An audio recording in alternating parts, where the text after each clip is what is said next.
My alien friend's mother invited me over. I didn't realize she was testing humanity.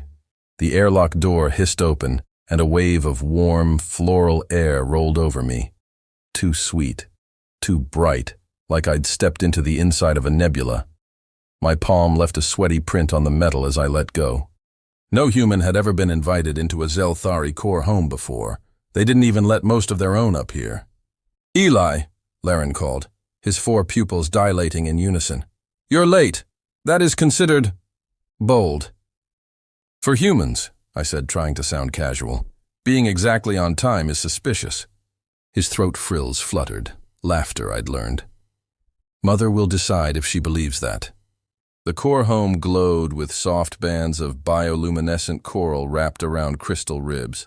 Every step I took lit up, reacting to my weight, tracing my path like a heartbeat. I reminded myself, don't stare, don't gawk, don't touch anything that hums. We stopped before a circular door veined with gold. Laren's frills tucked tight against his neck. "Final warning," he murmured. "She is important. Strategist for 3 sectors. Voice on the Accord Council. She thinks humans are reckless." "And she still invited me?" I asked. "She requested you," he said. "Exactly you." The door parted. Sierra of the Inner Rings stood at the far end of the room, tall even for a Zelthari, silver carapace etched with age lines like constellations. Her eyes, 4 black pools, settled on me with the weight of a gravity well. "So," she said softly, translator painting her voice in my ear, "this is the human that dragged my son out of an exploding docking ring." "I didn't drag him," I said, pulse jumping. "He could have made it on his own." Laren shot me a look. Sarah's head tilted. "Curious," she murmured. "Humans deflect praise even when the footage is clear." The table between us grew up out of the floor, living crystal, set with dishes that glowed faintly. Steam curled like tiny auroras. I tried not to imagine all the microorganisms cheerfully trying to figure out my genome. "We share food to share truth," Sierra said. "Eat, speak. We will see what remains." First test. The aroma was sharp and metallic, like citrus over hot wires. Laren clicked a reassurance. "I adjusted for your biology. You will not melt." "Appreciated," I said, and took a careful bite.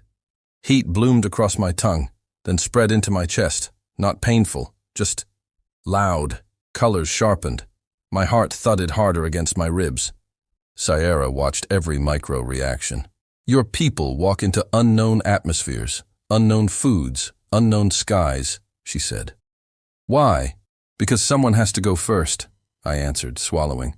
"We figure out how bad it is or how good, and we send back instructions." "And if there are no instructions?" she asked. "Then we try again," I said. "Different person, different angle."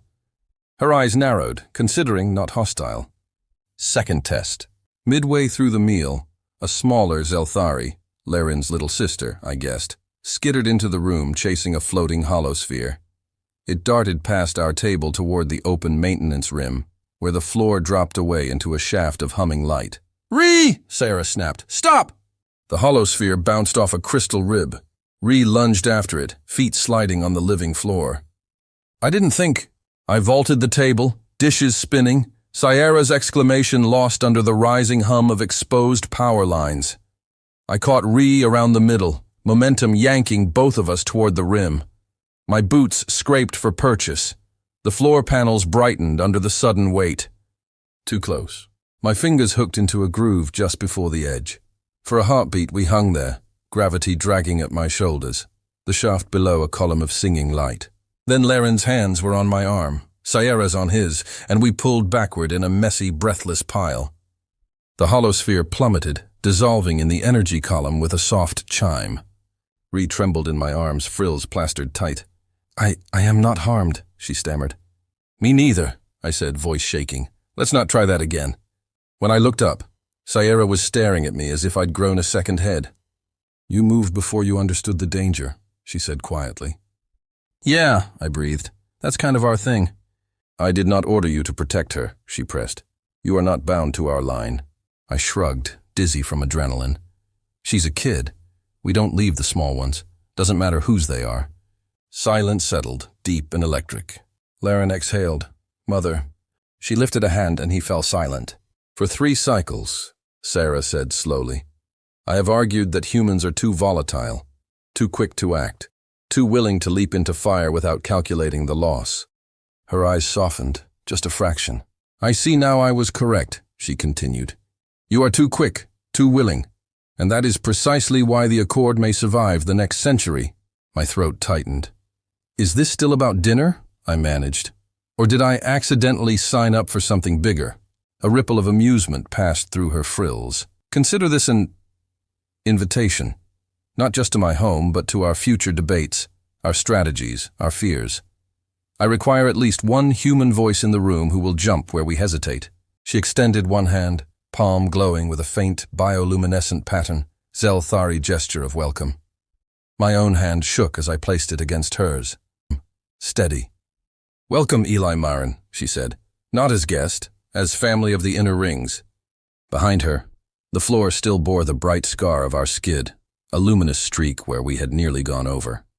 It would fade, I'd been told. The memory wouldn't.